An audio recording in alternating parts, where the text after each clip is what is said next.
Okay. Question number 7, Jacinda Ardern. Thank you. Mr Speaker, my question is to the Minister of Social Development and Employment and asks, did she state in relation to Honourable Sir Roger Douglas's proposed bill, which would reintroduce the youth minimum wage, that, quote, we will not be supporting the bill as we are not convinced it would reduce youth unemployment? Mr Speaker. The Honourable Paula Bennett. Mr Speaker, no, I did not say that about a proposed bill. Jacinda Ardern. Point of order, Mr Speaker. Point of order. I seek leave of the House to table the statement, which is in Hansard, of the Minister. No, order. We don't table Hansards. The members... Order. The member's got further supplementary questions to ask. It's the best way to test the Minister's answer. Jacinda Ardern, supplementary question. Supplementary to the Minister. As the Minister with responsibility for employment, does she believe a youth minimum wage would reduce unemployment? The Honourable Paula Bennett. Mr Speaker, I'm open to looking at discussions on that at the moment. I think that we need to be concentrating on what actually does work, and I'm a Member of Parliament and a Minister actually that likes to look at a number of options and can be convinced a lot of ways. Jacinda Ardern. Can the Minister explain to the House what has changed in the past few months where she would not support Roger Douglas's youth minimum wage bill to now when she is considering it as an option?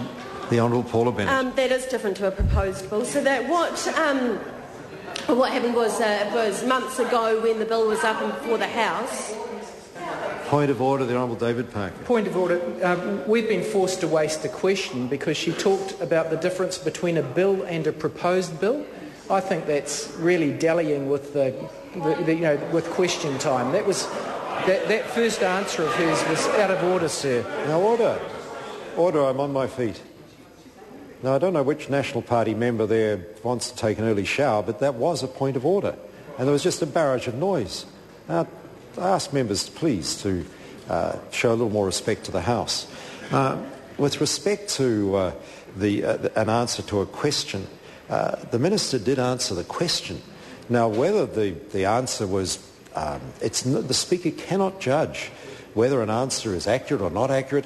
That's the idea for having supplementary questions, because if a member can pin a minister down on the accuracy of an answer, it's a pretty effective thing to do. And instead of, it just seems to me a shame if members go on and follow a pre-prepared line of questioning instead of listening to the answer. And if the answer is not what is expected, dive into it. And points of order are no use, because I can't judge a minister's answer. I can only judge it as far as whether or not it appears to be an answer to the question. And some clearly aren't. I give members the chance to repeat their questions, or ask ministers to answer the question. But in this case, it seemed to be the minister answered the question.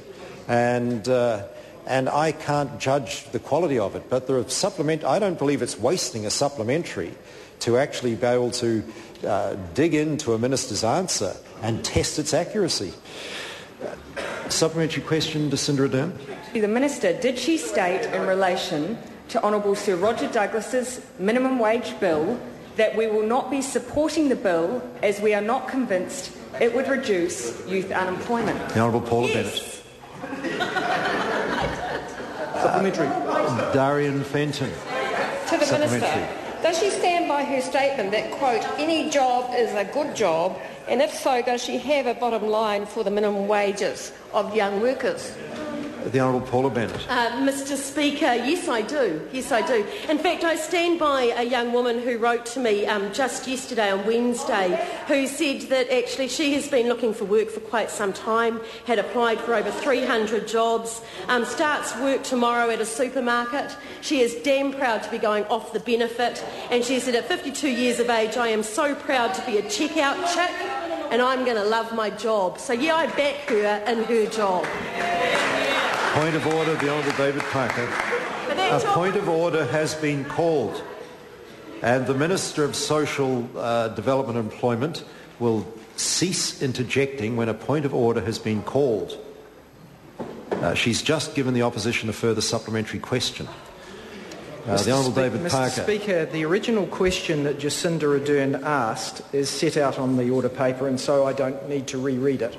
It included the word proposed bill. The bill was proposed. It was identical in substance to the question which she just asked, and yet the Minister, playing with the House said no to the first question and yes to the second. And I suggest that is trifling with question time.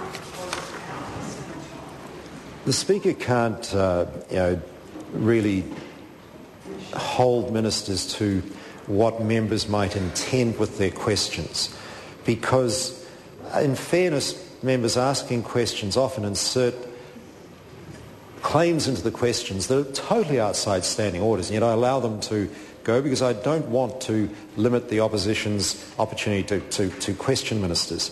But it is an opportunity for a minister to, they have to be careful obviously, because some people listening will have been surprised at the change of answers because they might have interpreted the question the same way as the Honourable David Parker did, and therefore wonder at the answers given. But the member will note that because the minister didn't cease interjecting when a point of order was being called, I've now given the Labour Party a further supplementary question. So I don't believe the Labour Party has suffered through this question at all. Jacinda Ardern. Supplementary question. To the Minister, why was she not convinced that a youth minimum wage would reduce youth unemployment? The Honourable Paula Bennett. Mr Speaker, because at that time the caucus had not seen the sorts of results from it, so we weren't convinced. If a bill comes back to the House or is drawn from the ballot, then the caucus will make its decision as it does accordingly. Te Oro Flavel. Tēnā koe, Mr Speaker. To the Minister, what specific initiatives is the government undertaking to reverse the disproportionately high levels of unemployment for young Māori? The Honourable Paula Bennett. Mr Speaker, we are working alongside Māori on a number of initiatives, and to give you sort of an idea, of those aged 18 to 24 on the unemployment benefit, 36% of those are young Māori. However, this does mirror with the numbers coming off benefit of around 37% of UB youth on Māori that are cancelling their benefits. We know that Job Ops and Community Max have made a big difference for that population. We also do a lot of work with our Māori strategy, which is partnering with iwi to implement programs and services that assist Māori into employment. So far we have done an extra 6 iwi partnerships and are very close to actually signing up another few, which we think will make a difference. Question number 8, Catherine Delahunty. Tēnā koe, Mr